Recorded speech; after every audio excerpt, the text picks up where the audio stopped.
ஓம் சாந்தி. 29/8/2025 காலை முரளி. ஓம் சாந்தி. பாப்தாதா மதுவன். பாபா சொல்றாங்க, இனிமையான குழந்தைகளை, தங்களுடைய பாதுகாப்பிற்காக விகாரங்கள் என்ற மாயின் பிடியிலிருந்து தப்பி தீர்க்க வேண்டும். தேக அபிமானத்தில் ஒருபொழுதும் வரக்கூடாதுன்ட்டு பாபா சொல்றாரு நம்மளை நாமே பாதுகாக்கிறதுக்காக அந்த 5 விகாரங்கள் என்ற மாயை, அதாவது காமம், கோபம், பற்று, ஆசை, அகங்காரம், இதுல இருந்து தப்பிச்சிருக்கணும். தேக அபிமானத்துல ஒருபோதும் வந்துடக்கூடாதுன்றாரு. கேள்வி: புண்ணிய ஆத்மா ஆவதற்காக தந்தை அனைத்து குழந்தைகளுக்கும் எந்த ஒரு முக்கிய அறிவுரை அளிக்கிறார்? பதில்: பாபா கூறுகிறார், குழந்தைகளே, புண்ணிய ஆத்மா ஆக வேண்டும் என்றால் ஃபர்ஸ்ட் ஸ்ரீமத் படி சதா நடந்து கொண்டே இருங்கள்ன்றாரு. புண்ணிய ஆத்மா ஆகணும்னா பாபா என்ன ஸ்ரீமத் கொடுக்குறாரோ அதுபடி நடந்துட்டே இருங்க. நினைவு யாத்திரையில் கவனக்குறைவாக இருக்காதீங்க. பாபா நினைக்கிறதுல கவனக்குறைவா இருக்காதீங்க.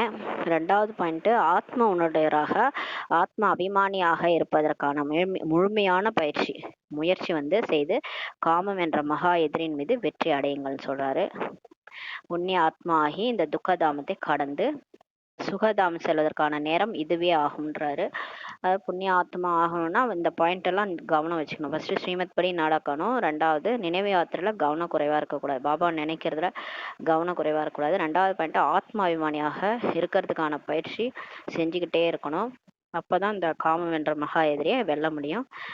அந்த பரமபாதம் விளையாடும் இல்லையா, அந்த பரமபாதத்துல பாத்தீங்கன்னா பெரிய பாம்பு ஒண்ணு இருக்கும். பெரிய பாம்பு அது என்ன பண்ணிடும், நம்ம ஏறி மேல வரும்போது கொண்டு போய் கீழே இறக்கணும். அது மாதிரி இந்த காமன்றது மகா எதிரி. அது மேல வெற்றி அடையணும்னா நம்ம ஆத்ம உணர்வுடையரா ஆகணுன்றாரு. அப்பதான் அந்த தேக உணர்வு போனாதான் நம்ம அந்த எதிரியை வெல்ல முடியுன்றாரு.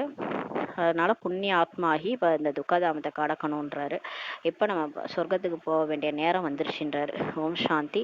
தந்தை தான் தினமும் குழந்தைகளிடம் இப்ப கேட்கிறாரு. சிவபாபாவுக்கு குழந்தை குட்டிகள் உடையவர் என்று சொல்ல மாட்டாங்க.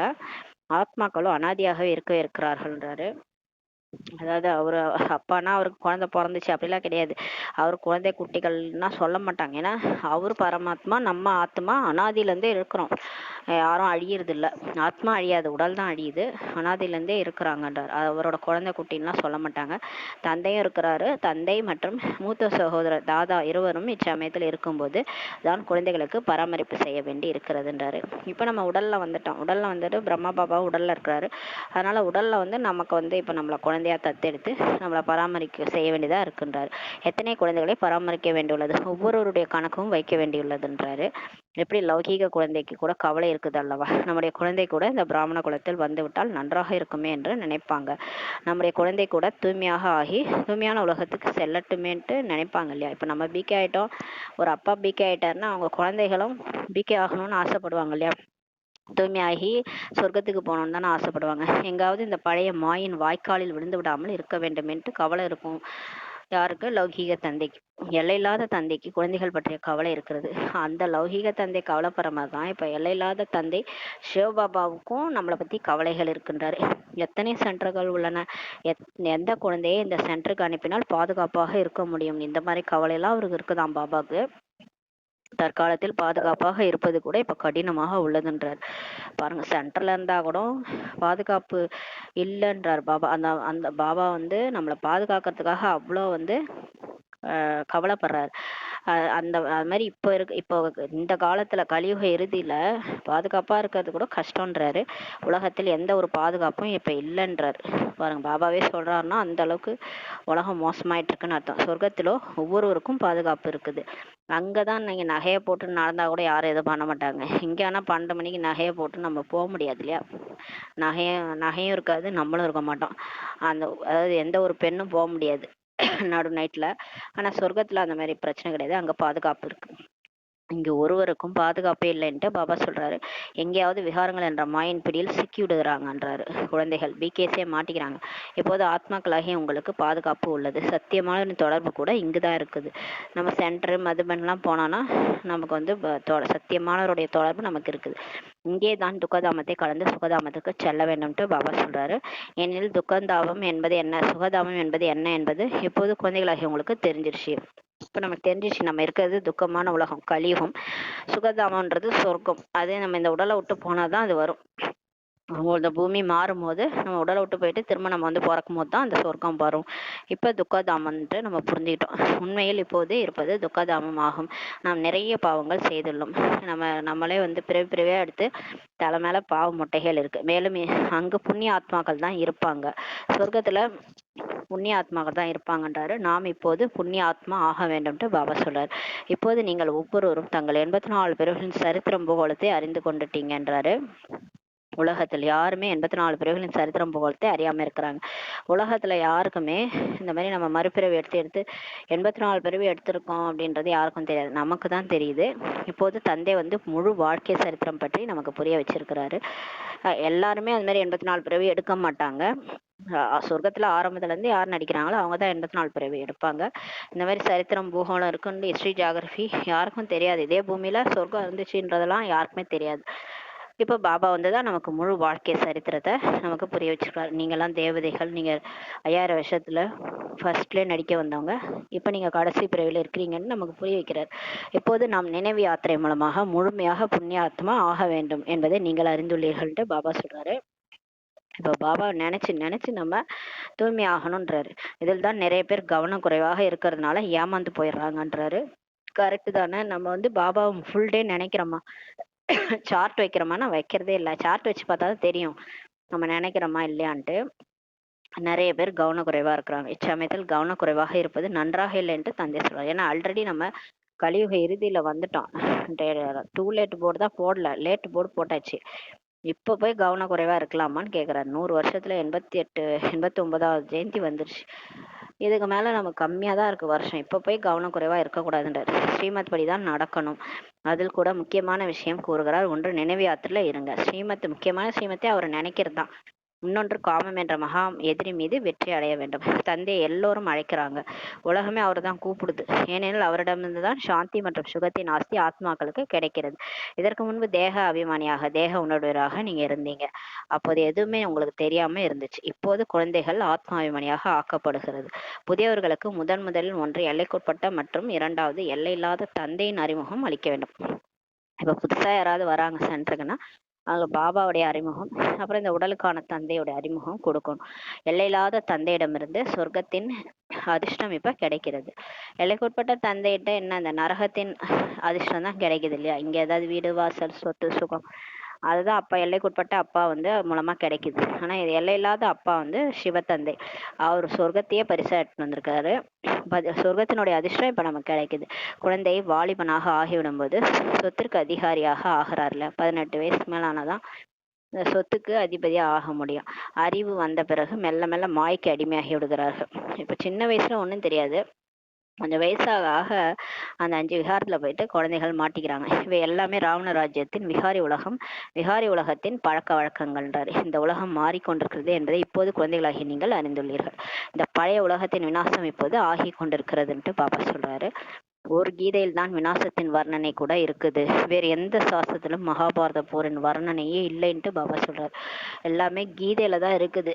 இந்த மாதிரி போர் நடக்க போகுது, போர் முடிஞ்சு சொர்க்கம் வரும், இதெல்லாம் கீதையில தான் வர்ணனை இருக்குது. எந்த சாஸ்திரத்திலயும் இந்த மாதிரி மகாபாரத போர் இருக்குன்ட்டு இல்லை.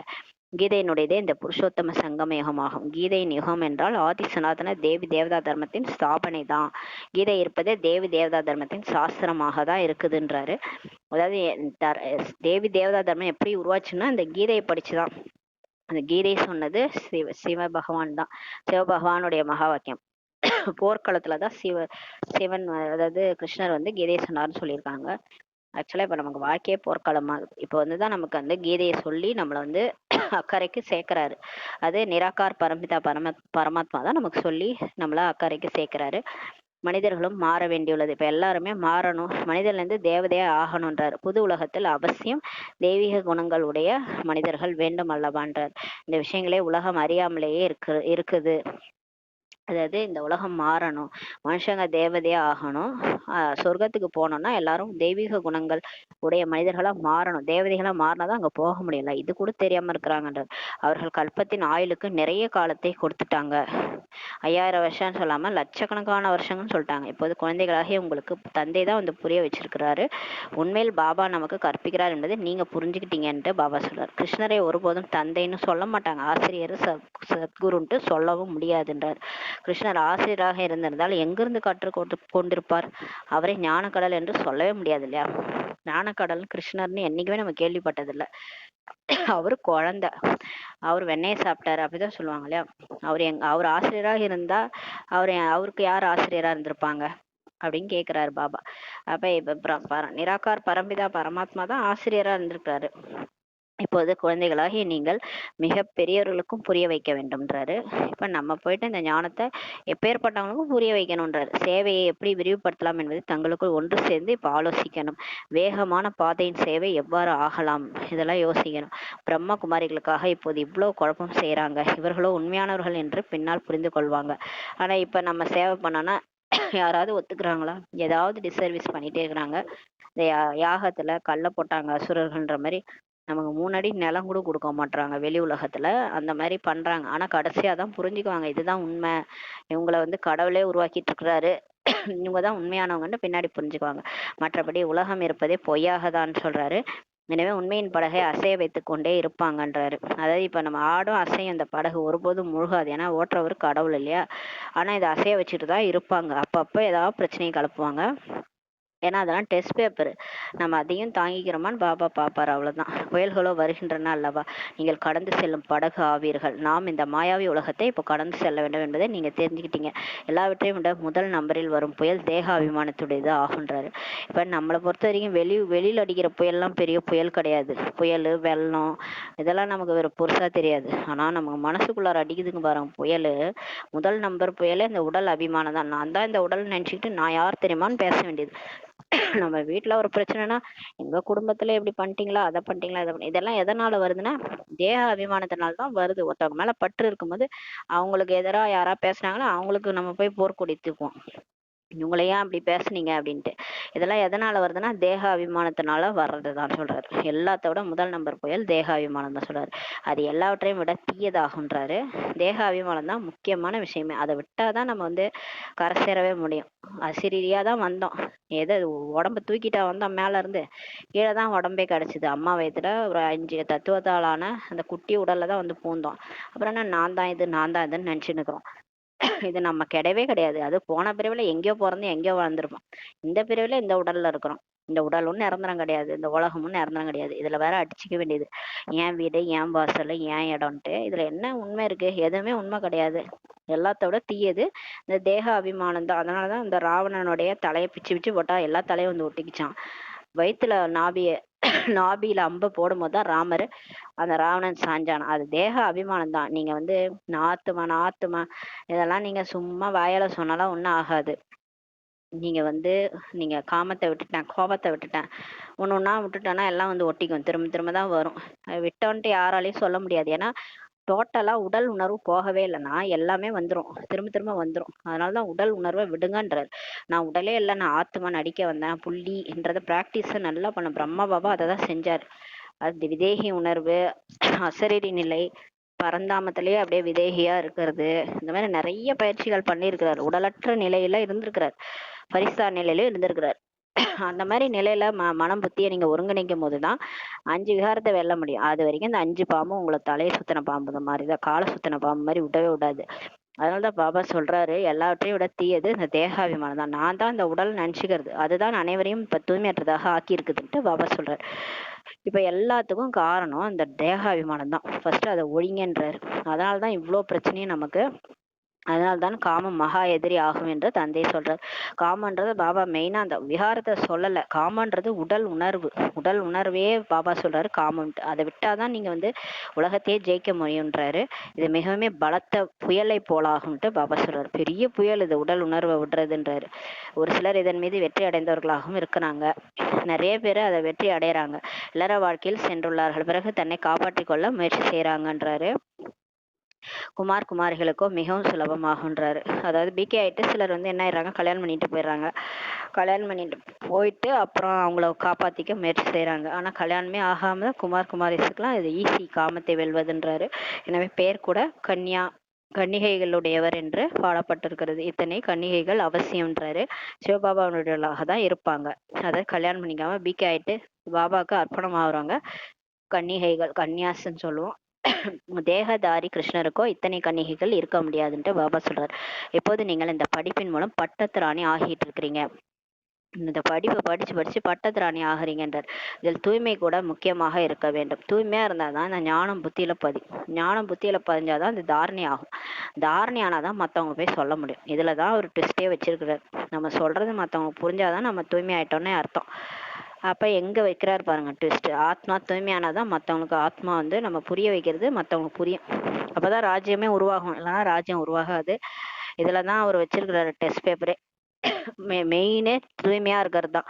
தூய்மையா இல்லாம நம்ம பாபாவை நினைக்காம நம்ம எதையும் தூய்மையாகாம மத்தவனுக்கு என்னதான் சொன்னாலும் அது எப்படி இருக்கும்னா பண்டிதர் மாதிரி தான் இருக்கும்.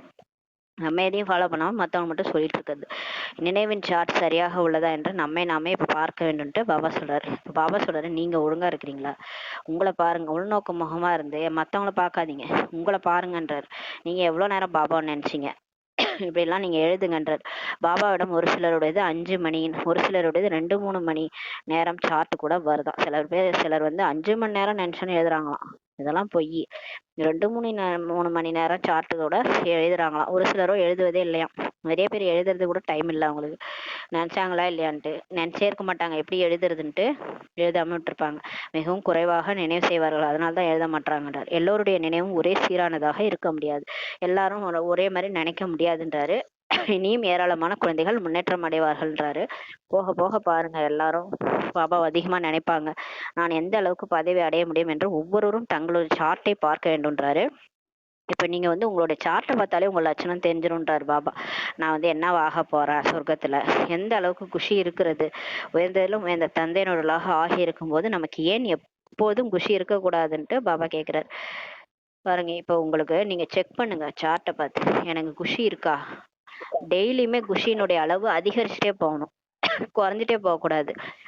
டெய்லியுமே டெஸ்ட் பேப்பர் வரும், பிரச்சனைகள் வரும், ஆனாலும் நான் சந்தோஷமா இருக்கிறேன்னா, நான் குஷியா இருக்கிறேன்னா, எந்ததிலும் இந்த தந்தையினராக ஆகிட்ட பிறகு கூட ஏன் நம்ம குஷியா இருக்கக்கூடாது, எதுக்கு நம்ம குஷி இல்லாம இருக்கிறோம் அப்படின்னு கேட்கிறாரு.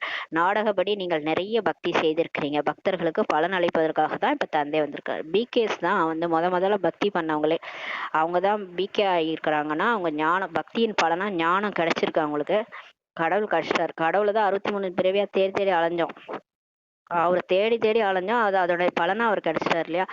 அவருடைய ஞான கடலே கிடைச்சிட்டாரு, ஞானத்தையும் கொடுத்துட்டாரு. அதுக்கு மேல என்ன, பலன் கொடுக்கறது தான் வந்திருக்கிறார். ராவண ராஜ்யத்திலோ விக்கிரமங்கள் ஆகி கொண்டுதான் இருக்கும்ட்டு பாபா சொல்றாரு. ஆனா மாயாவோட ராஜ்யத்தை தான் நம்ம இருக்கிறோம். கடவுள் கிடைச்சி கூட நம்ம சொர்க்கத்துக்கு போல இங்கே தானே இருக்கிறோம். டெஸ்ட் பேப்பரும் நமக்கு இருக்குது. அப்பப்ப பிரச்சனைகள்லாம் வரும், அதுதான் நம்மளை வந்து பாவம் செய்ய வைக்குதுன்றாரு. நீங்கள் நீங்கள் சதோபிரதான உலகத்திற்கு செல்வதற்கான முயற்சி செய்கிறீங்க. இப்ப நம்ம பாபாவை நினைக்கணும், ஸ்ரீமத் படி நடக்கிறோம், தூய்மை ஆகிறோம், தேவதை மாதிரி இங்கேயே நம்ம மாறணும் அப்படின்ட்டு முயற்சி செஞ்சுட்டு இருக்கிறோம். இங்கேயே மாறினாதான் அங்க போனா தேவதை ஆக முடியும். யார் முழுமையாக புருஷார்த்தம் செய்வதில்லையோ அவர்கள் சதோவில் தான் வருவாங்கன்றாரு. அதாவது ஏனோ தானோன்னு ஸ்ரீமத் படி நடக்காம ஏனோ தானோ யோகா பண்றது, முரளி படிக்கிறது இல்லை, இது மாதிரிலாம் இருந்தோம்னா நம்ம கண்டிப்பா வந்து திரேதா யுகத்துல தான் வருவோம், வெள்ளி யுகத்துல தான் வருவோன்றாரு. எல்லோருமே இவ்வளவு ஞானம் எடுப்பார்களா என்னன்றாரு. எல்லாரும் முரளி எல்லா பாயிண்ட்டையும் கேட்க மாட்டாங்க, இன்ட்ரெஸ்ட் இருக்காதுன்றாரு. அதனால எல்லாரும் எடுக்கு ஃபுல்லா படிக்கிறவங்க கண்டிப்பா 84 பிறவி எடுப்பாங்க. பாபாவின் செய்தியை அவசியம் கேட்பாங்கன்றாரு. பிறகு எங்க இருந்தாலும் சரி, எனவே ஒவ்வொரு மூலைக்கும் செல்ல வேண்டும்ன்றாரு. வெளிநாடுகளில் கூட மிஷன் சேவை செய்யும் குழு செல்ல வேண்டும். இப்ப நான் வந்து இந்தியாவில் இருக்கிறேன், நான் வந்து பாபா வெளியே போக சொல்றாரு, வெளிநாட்டுக்கு போக சொல்றாருன்னா அங்க போய் சேவை செய்யணுன்றாரு. எப்படி பௌத்தியர்களின் கிறிஸ்தவர்களின் மிஷன் இங்க உள்ளது அல்லவா, அந்த மாதிரியும் சொல்றாரு. மற்ற தர்மத்தினரே தங்களுடைய தர்மத்தில் கொண்டு வருவதற்கான மிஷன் கூட இருக்கிறது இல்லையா. வெளியில பாத்தீங்கன்னா மற்ற தர்மத்துக்காரங்களும் அவங்களுடைய தர்மமா மாத்திடுறாங்க, அந்த மாதிரி மிஷன்லாம் இருக்கு.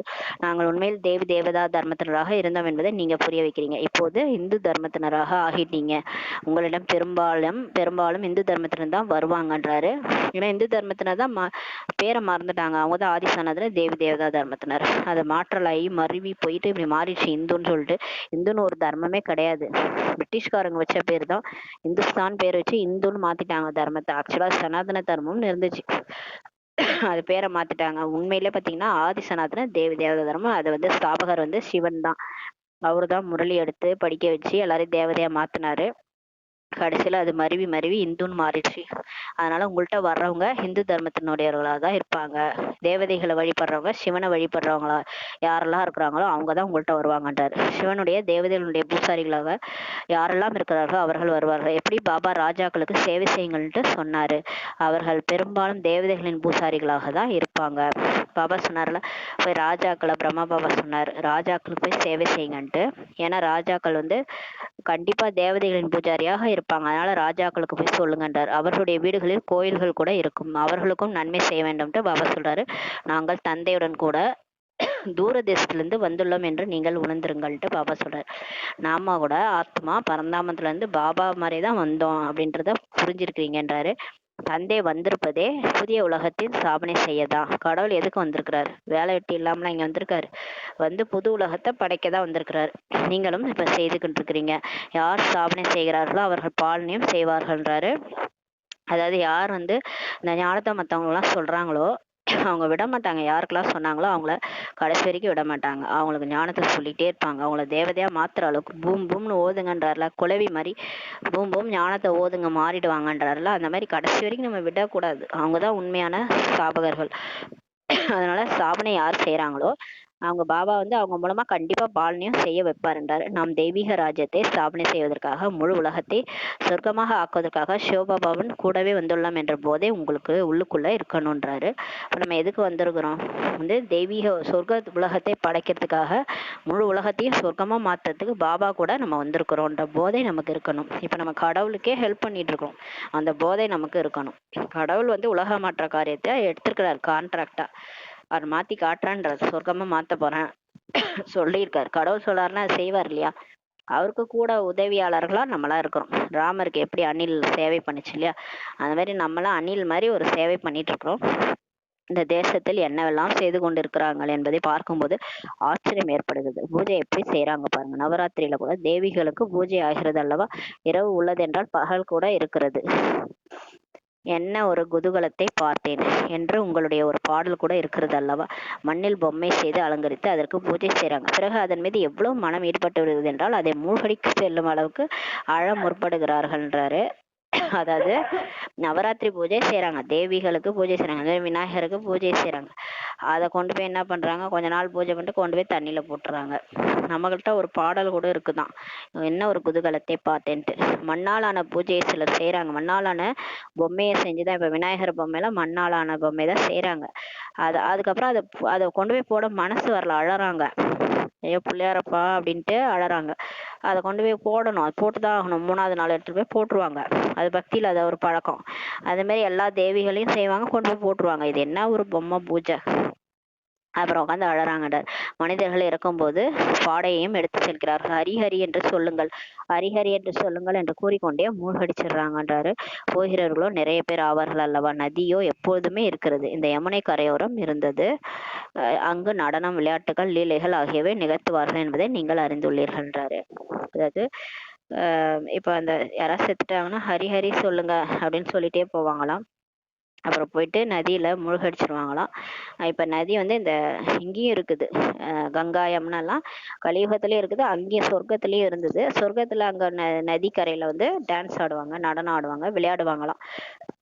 லீலைகள்லாம் கிருஷ்ண லீலைலாம் நடக்கும்ட்டு நமக்கு தெரியுன்றாரு. அங்கோ பெரிய பெரிய அரண்மனைகள் தான் இருக்கும். இங்கே பார்த்தீங்கன்னா எப்படி இருக்குது, இங்கே வந்து light house, white house, parliament இதெல்லாம் இருக்கு இல்லையா? அந்த மாதிரி அங்கே வந்து சொர்க்கத்தில் பெரிய பெரிய அரண்மனைகள் தான் இருக்கும். நீங்கள் தான் போய் அங்கே அமைக்க வேண்டியிருக்கும்ன்றாரு. இப்போ இந்த உலகம் அழிஞ்சிரும், அப்புறம் எல்லாம் வெற்றிடமாக கிடக்கும். அப்புறம் இந்தியாவில் வந்து நம்ம வந்து பழையபடி அந்த மாளிகைகள்லாம் நம்ம தான் உருவாக்கணுன்றாரு. எல்லாமே நம்ம எண்ணத்தின் மூலமாகவே உருவாகிறாங்க. செய்யறவங்க ஆட்கள் இருப்பாங்க, வேலைக்காரர்கள். அதாவது இங்க இருக்கிற இந்த இன்ஜினியர்ஸ் எல்லாம் பிரஜைகளா மாறிடுவாங்க. அங்க வந்து எல்லாருமே அந்த வீடெல்லாம் வந்து அரண்மனைகள்லாம் உருவாக்குவாங்க. நம்ம தான் போய் அமைக்கணுன்றாரு. யாராவது பெரிய தேர்வில் தேர்ச்சி பெறும்பொழுது, நாங்கள் தேர்ச்சி பெற்ற பிறகு இது செய்வோம் அது செய்வோம், வீடு கட்டுவோம் என்பது அவர்கள் புத்தியில் ஓடும் இல்லையா? ஐஏஎஸ் பாஸ் பண்ணிட்டேன், கலெக்டர் ஆயிட்டேன், சம்பாரிச்சு நான் வீடு கட்டுவேன், கார் வாங்குவேன், பங்களா வாங்குவேன், இப்படியெல்லாம் ஓடும் இல்லையா? அந்த மாதிரி உங்களுக்கு புத்தியில இப்போ என்ன ஓடணும்னா, நான் போயிட்டு அங்க தேவதையாவேன், அங்க வீடு கட்டுவேன், மாளிகை கட்டுவேன், அந்த வேணா ஓடணுன்றாரு. குழந்தைகளாக நீங்கள் கூட சிந்தனை செய்ய வேண்டும், நாம் தேவதை ஆகிறோம். நாம் இப்போது நமது வீட்டுக்கு செல்கிறோம், பரந்தாமத்துக்கு போறோம். அங்குதான் பிறவைகள் எடுத்திருந்த வேண்டும். ஆத்மாக்களாகிய நம்முடைய வீடு மூலவதனம் ஆகும். எவ்வளவு குஷி ஆகிறது. இதெல்லாம் யோசிச்சிங்கன்னா மனசுல அவ்வளவு குஷி வரும். நான் பரந்தாமத்துக்கு வீட்டுக்கு போயிடுவேன். அங்கேருந்து திரும்ப வந்து சொர்க்கத்தில் பிறப்பேன். அங்கே பெரிய பெரிய மாளிகையெல்லாம் கட்டுவேன். தங்க மாளிகையில் நான் இருப்பேன். இப்படியெல்லாம் நினச்சி நினச்சி குஷி அடைகின்றார். மனிதர்கள் இவ்வளோ பக்தி செய்வதே முக்திக்காக தான். அதாவது பக்தி எதுக்கு பண்ணுறாங்க? எதுக்கு கோயிலுக்கு போகிறாங்க? ஏன் வீட்டிலே இருக்கலாம்ல? எதுக்கு கோயிலாக சுற்றுறாங்க? எதுக்கு கடவுளை தேடுறாங்க? ஆனால் முக்தி அடையணும். அதாவது இந்த வாழ்க்கை எனக்கு வேணாம், நான் இறக்கும்போது திரும்ப வந்து பிறக்கக்கூடாது, அதுதான் முக்தி. முக்தின்னா என்னன்னே தெரியாமல் கேட்டுன்னு இருக்கிறாங்க. வாழும்போதே எல்லாத்துல இருந்து விடுபடணும். அதை விடுபடாம சாகும்போது விடுபட்டுருமா? சாகும்போது சங்கரா சங்கரானா போயிருமா? வாழும்போது எல்லாத்தையும் விடணும். எதையும் விடுறது கிடையாது. ஒரு சாப்பாடை கூட நம்ம வந்து நம்மளால விட முடியாது. ஒரு பழக்கம் ஆயிடுச்சுன்னா அந்த பழக்கத்தை விட முடியாது. அப்புறம் எங்கிருந்து சாகும்போது நமக்கு முக்தி கிடைக்கும்? முக்தின்றது எல்லாத்துல இருந்தும் முக்தி அடையிறது. அதாவது வீடு வாசல் சொத்து சுகம் உடல் உணர்வுல இருந்தே முக்தி அடைந்த உடலே எனக்கு வேணாம், அந்த மாதிரி முக்தி அடையணும், அதுதான் முக்தி. ஆனால் நாடகத்தில் பாகம் எப்படி இருக்கிறது என்றால் யாருக்குமே திரும்பி செல்வதற்கான வாய்ப்பு கிடைப்பதில்லை என்றாரு. அவர்கள் அரைக்கல்பம் அவசியம் பாகத்தை ஏற்று நடிக்க வேண்டும் என்பது நீங்கள் அறிந்துள்ளீர்கள். அதாவது யாருக்கும் மோட்சம் கிடையாது. மோட்சம்ன்றது பார்த்தீங்கன்னா பிறப்பிறப்பே கிடையாதுன்றது. அது மாதிரி கேட்குறாங்க, நான் பிறக்கவே கூடாது, நான் போய் பரந்தாமத்துல ஜோதியோட ஜோதி ஐக்கியமாயிடணுன்றாங்க. அப்படி கிடையவே கிடையாது. எல்லாருக்குமே பார்ட் இருக்கு. ஆத்மான்னு இருந்தா அதுல பார்ட் ஸ்டோர் ஆயிருக்கு இல்லையா? அது திரும்ப வந்து நடிச்சுதான் ஆகணுன்றாரு. கண்டிப்பா அரைக்கல்பம் வந்து நடிக்கணும். துவாபர யுகத்துல இருந்து வந்து நடிக்கணும். நீ சொர்க்கத்துக்கு வர விரும்பலன்னா எங்களால இவ்வளோலாம் ஃபாலோ பண்ண முடியாது, உங்க ஸ்ரீமத்தெல்லாம் எங்களால ஃபாலோ பண்ண முடியாது அப்படின்னா நீங்க துவாபர யுகத்துல இருந்து வந்து நடிங்க. ஆனா கண்டிப்பா வந்துதான் ஆகணும், நடிச்சுதான் ஆகணும். எனக்கு பிறப்பிறப்பே வேணான்னு யாருமே சொல்ல முடியாதுன்ட்டு பாபா சொல்றாரு. நம்முடைய 84 பிறவிகள் இப்போது முடிவடைகிறது. நம்ம தான் ஆரம்பத்துல இருந்து நடிச்சோம். யாரெல்லாம் ஆரம்பத்துல இருந்து நடிச்சோமோ அவங்களுக்கு இப்ப கடைசி பிறவி 84வது பிறவி முடியுது. இந்த பிறவி முடிஞ்ச உடனே நம்ம பாபாட்ட போயிடுவோம். பரந்தாமத்துக்கு போயிடுவோம். பரந்தாமத்துக்கு போயிட்டு அப்புறம் சொர்க்கத்துக்கு போயிடுவோம். திரும்ப ஃபர்ஸ்ட்ல இருந்து ஆரம்பிக்கும். இப்போது நாம் திரும்பி செல்ல வேண்டும். அதற்கு பிறகு ராஜதானியில் வருவோம். அதுக்கப்புறம் சொர்க்கத்துல வருவோம். அவ்வளவு வீடு மற்றும் ராஜதானி நினைவில் உள்ளது. இங்கு அமர்ந்திருக்கும் பொழுது ஒரு சிலருக்கு தங்கள் தொழிற்சாலை ஆகவே நினைவில் இருக்கிறது. அதாவது சென்டருக்கு வராங்க, ஞானம் கேட்குறாங்க, ஆனாலும் அவங்க பிஸ்னஸ் வீடு வாசல் இதே நினைவு இருக்கு. எப்படி பாருங்கள், பிர்லா இருக்கிறார் இல்லையா, அவருக்கு எவ்வளவு தொழிற்சாலைகள் ஆகியவை உள்ளன. நாள் முழுதும் அவருக்கு அந்த சிந்தனை தான் இருக்கக்கூடும். பிஸ்னஸ் பண்றாங்க, தொழிற்சாலை வச்சிருக்காங்க அப்படின்னா அதை பத்தி தான், அதை எப்படி டெவலப் பண்றது, அதை எப்படி தொழிலாளர்களுக்கெல்லாம் சம்பளம் கொடுக்கறது, நிறைய இந்த மாதிரி பிரச்சனைகள்லாம் அவங்களுக்கு புத்தியில ஓடிட்டே இருக்கும். அவரிடம் பாபாவை நினைவு செய்யுங்கள்ட்டு சொன்னா அவருக்கு எவ்வளவு சிக்கல் ஏற்படும் அப்படின்னு பாபா சொல்றாரு. தொழில் அதுல இதெல்லாம் புத்தி மாட்டிட்டு இருக்கிறவங்க போய் கடவுளை நினைன்னு சொன்னா நினைப்பாங்களா? டைமே இருக்காதுன்றாரு. அடிக்கடி தொழில் தான் நினைவுக்கு வந்து கொண்டே இருக்கும். எல்லாவற்றையும் விட தாய்மார்களுக்கு ஈஸின்றாரு. அவர்களை விட கன்னிகைகளுக்கு இன்னுமே சுலபம்ன்றாரு. கல்யாணமே ஆகல, குழந்தை குட்டியே இல்லைன்னா வெறும் அம்மா அப்பாவோட இதுல நிழல்ல இருக்கிறோம், பிரச்சனையே இல்லை, அழகா பாபா நினைக்கலான்றாரு. எந்த ஒரு பற்றும் கிடையாது. அம்மா அப்பா மட்டும்தான். சகோதரர்கள் ஏதாவது ஒன்று ரெண்டு பேர் இருந்தா அவங்களையும் பிக் ஆயிட்டா இன்னும் ஈஸியா போயிடும். அம்மா அப்பாவும் பிகேனா அதை விட சுலபம் வேற எதுவுமே இல்லை. ஈஸியா பாபாவை நினைச்சிட்டு சரீரம் இருக்கிற வரைக்கும் பாபாவை நினைச்சிட்டு சரீரம் விட்டுடலாம். கல்யாணம் ஆகலைன்னா ரொம்ப ஈஸின்றாரு. கல்யாணம் ஆனாதான் பிரச்சனை. கல்யாணம் ஆனவனே தான் எல்லா பற்றும் வரும், எல்லா பிரச்சனைகளும் வரும். கணவன் குழந்தைகள், கணவன் வீட்டார், குழந்தைகள் எத்தனை பிறந்தாலும் அந்த குழந்தைய பத்தி சிந்தனை, அதை படிக்க வைக்கிறத பத்தி சிந்தனை, புத்தி அது அதெல்லாம் மாற்றுறதுனால பாபாவை நினைக்க முடியாது. உயிருடன் இருந்து கொண்டே இருக்க வேண்டும்ட்டு பாபா சொல்றாரு. இங்க வீக் ஆயிட்டோம்னா உயிரோட இருந்துகிட்டே செத்துடணுன்றார் பாபா. அதாவது உயிரோட தான் வாழ்வோம், ஆனா நம்ம செத்து போன மாதிரி வாழணும். அதாவது அந்த சுத்தமா அந்த பரந்தாமத்துல இருக்கிற உணர்வுல ஒரு நிசப்தமா ஒரு அமைதியா இருக்கணும். எதுக்குமே அப்படியே சொரணே இல்லாத மாதிரி வாழணும். யார் என்ன சொன்னாலும் எதையும் கண்டுக்கூடாது. பாபா நினைவுல இருக்கணும். உயிரோட இந்த செத்துருங்கன்றாரு பாபா. அப்பதான் நல்லது, ஈஸியா இருக்கும், வாழறதுக்கு ஈஸியா இருக்கும். முழு உலகத்தையும் இப்ப மறந்துடணுன்றாரு. உடல்ல இருங்க, இருந்தாலும் எல்லாத்தையும் இங்க இருக்கிற விஷயங்கள்லாம் விட்டுடுங்க, என்னை மட்டும் நினைச்சிட்டு சொர்க்கத்தை நினைச்சிட்டு ஜாலியா இருங்கன்றாரு. நீங்கள் தன்னை ஆத்மா என்று உணர்ந்து சிவபாபாவினுடையராக இப்ப ஆகறீங்கன்ட்டு பாபா சொல்றாரு. இதற்கு உயிருடன் இருப்பதே இறப்பது என்று கூறப்படுகிறது. உயிருடன் இருந்துகிட்டே இறக்குறது என்னன்னா பாபாவுடையவரா மாறுறது. அதை எல்லாத்தையும் விட்டுறது. இங்க இருக்கிற எல்லா விஷயத்திலையும் புத்தியை மாத்திட்டு ஒரு பாபாவை நினைக்கிறது, அதுதான் உயிருடன் இருந்துகிட்டே இறந்து போகிறது அப்படின்னு சொல்றாரு. அந்த தேகதாரிகள்லாம் பாத்தீங்கன்னா அவங்களுடைய லவ்வருக்காக செத்துருவாங்க. பாபா இங்க நம்மள சாக சொல்லல, உயிரோட இருந்துகிட்டே செத்த மாதிரி வாழுங்கன்றாரு. அவரை நினைச்சுக்கிட்டு, அவரை மட்டும் நினைச்சிட்டு மற்றது எல்லாம் எந்த விஷயமா இருந்தாலும் அதுக்கெல்லாம் கவனம் கொடுக்காம வெறும் பாபாவுடைய விஷயத்துக்கு மட்டும் கவனம் கொடுத்துட்டு வாழ சொல்றாரு. தேகத்துடன் சேர்த்து தேகத்தின் அனைத்து சம்பந்தங்களையும் விடுத்து தன்னை ஆத்மான்ட்டு புரிஞ்சுட்டு சிவபாபானுடையராக இப்ப ஆகிரணும். சிவபாபாவையே நினைவு செய்து கொண்டே இருக்க வேண்டும். பாருங்க, அவரே நினைச்சிட்டே இருங்க. ஏனெனில் பாவங்களின் சுமை தலை மீது நிறைய இருக்குது, அதனால அவர் நினைச்சா பாவம் அழிஞ்சிரும்ன்றாரு. நாம் உயிருடன் இருந்தே சிவபாபானுடையராக இப்ப ஆகிவிட வேண்டும் என்ற மனமும் எல்லோருக்கும் தான் இருக்குது. ஆனா எல்லாருக்கும் தோணுது நம்ம பிகே ஆயிரணும், பிகே லைஃப்ல ஃபுல்லா பாபாவே நினைச்சிட்டே இருக்கணும், அப்படிதான் தோணுது. சரீர உணர்வு இல்லாதிருக்க வேண்டும்ட்டு தோணுது. பாபா சொல்றாரு, நாம் அசரீரியாக தான் வந்தோம், பிறகு அசரீரியாக தான் போகணும். நம்ம வரும்போது உடலோட வரல, போகும்போதும் உடலோட போறதில்ல, அந்த உடல் அழிஞ்சிரும். நம்ம ஆத்துமா மேல பறந்து புள்ளியா பறந்து போயிருவோம். நம்ம இருக்கும்போது தான் இந்த உடல் வந்து இயங்கும். நம்ம போயிட்டோன்னா இந்த உடல் இயங்காது. நம்ம பேசிட்டு இருக்கிறது யாருன்னா ஆத்மா தான். நம்ம தான் வந்து நெற்றிபுறத்துல இருந்து இந்த உடலை நடிச்சிட்டு இருக்கிறோம். நம்ம போயிட்டோம்னா இந்த உடல் அதாவது ஒண்ணுத்துக்கு உதவாத ஒரு பொருளாயிடும், அதை கொண்டு போய் எரிச்சிருவாங்க. நம்ம தான் இதுல இருந்து பேசிட்டு இருக்கிறோம். நம்ம அசரீரியாகி தான் போகணும். தந்தையினுடையராகி உள்ளோம் என்றால் தந்தையை தவிர வேற எதுவும் நினைவில் இருக்கக்கூடாது. இப்ப ஆத்மா நீங்க உங்க நினைவுல இல்லைன்னா கூட அட்லீஸ்ட் பாபா நினைவுலயாவது இருங்கன்றாரு. அவரை தவிர வேற எதுவும் உங்களுக்கு நினைக்க கூடாது. ஏன்னா திடீர்னு சாவு வந்ததுன்னு வச்சுக்கோங்க, திடீர்னு மரணம், ஒரு ஹார்ட் அட்டாக்னா அவர் நினைவுல இருந்தா டக்குன்னு அவர் நினைவுல போயிடலாம் இல்லையா? அதுக்காக சொல்றாரு எந்த நேரமும் அவரே நினைங்கன்றாரு. அதனாலதான் பூட்டை திறந்தா பாபா என் புத்தி போட்ட ஓப்பன் பண்றாருன்னு நினைங்க. ஒரு அடுப்புல ஏதாவது ஒரு வைக்கிறீங்கன்னா பாபா வந்து என்னை இப்படிதான் வந்து என்னை சமன்படுத்துறாருன்னு நினைங்க. அது மாதிரி எல்லாத்துலயும் பாபாவை கொண்டு வாங்கன்றாரு. இங்க இருந்து அங்க நடக்கிறோம்னா பாபா நினைவுலே நடங்க, ஃபரிஸ்தாவா நடங்க அப்படின்றாரு. பாபா என் கூடவே இருக்கிறாரு அப்படின்னு நினைங்க. அப்ப எல்லாத்துலயும் பாபாவை கொண்டு வரும்போது பாபா நினைவே இருந்துட்டு இருக்கும். வேற யாருடைய தேகதாரிகள் நினைவு இல்லாம வெறும் பாபா நினைவே இருக்கும்போது திடீர்னு சரீரம் விட்டா கூட பாபா நினைவுல உயிர் போயிடும். பாபா நினைவுல உயிர் போச்சுன்னா ஆஹா சௌபாக்கியம், அதாவது நீங்க போய் லட்சுமி நாராயணனா ஆகிர முடியும். இதுக்கு தான் இப்ப பயிற்சி பண்ண சொல்லிட்டே இருக்கிறாரு. இது போல சீக்கிரமாக ஆகிவிட்டால் பின் நித்தமும் சீக்கிரம் ஏற்பட்டுவிடும்.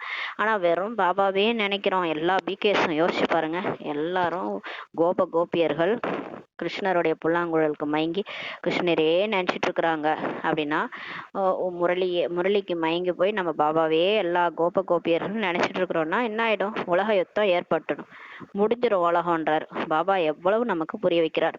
நாமும் சிவபாபான்றாக ஆவோம் அல்லவா, நாம் அங்கு இருப்பவர்கள் தான் ஆவோம்ன்றாரு. இங்க எவ்வளவு துக்கம் இருக்குது உலகத்துல, நம்ம எங்க கொண்டு வந்து விட்டாரு, எங்க வந்து கிடக்குறோம், நம்ம எங்க இருக்க வேண்டியது தெரியுமா? சொல்லுவாங்க நீ எல்லாம் எங்கேயோ இருக்க வேண்டிய ஆளு. உண்மைதான், நம்மளா சொர்க்கத்துல இருக்க வேண்டிய ஆளு, நம்ம இங்க வந்து தெரியாம வந்துட்டோன்றார் பாபா.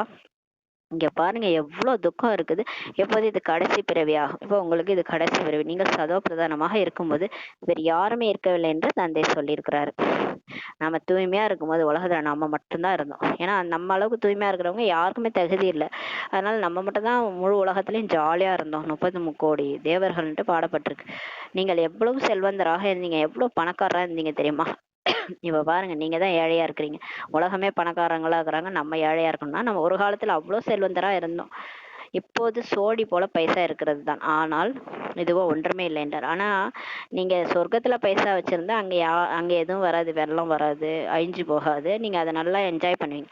ஆனா இங்க நீங்க எவ்வளவுதான் வச்சிருந்தாலும் சோழி மாதிரி பைசா தான் அதுன்றாரு. இங்க அது எதுவுமே அதெல்லாம் ஒன்னுத்துக்கு பிரயோஜனம் கிடையாது. இங்க பணக்காரரா இருந்தா கூட வேஸ்ட்ன்றாரு. ஏன்னா ஒரு பூகம்பம் தான் முடிஞ்சு போச்சு. இதுவோ ஒன்றுமே இல்லை, சோழிகள் ஆகுன்றாரு. இவை எல்லாமே அற்ப காலத்தின் சுகத்திற்காக தான் இப்ப இருக்குதுன்றாரு. இது எதுவுமே நிரந்தரம் இல்லை. இங்க நம்ம என்னதான் பணக்காரரா இருந்தா கூட இங்க இதெல்லாம் அற்ப கால சுகம்ன்றார். கடந்த காலத்தில் தான புண்ணியம் செய்திருந்தீர்கள் என்றால் பைசா கூட நிறைய கிடைக்கிறது என்று தந்தையை புரிய வச்சிருக்கிறார்.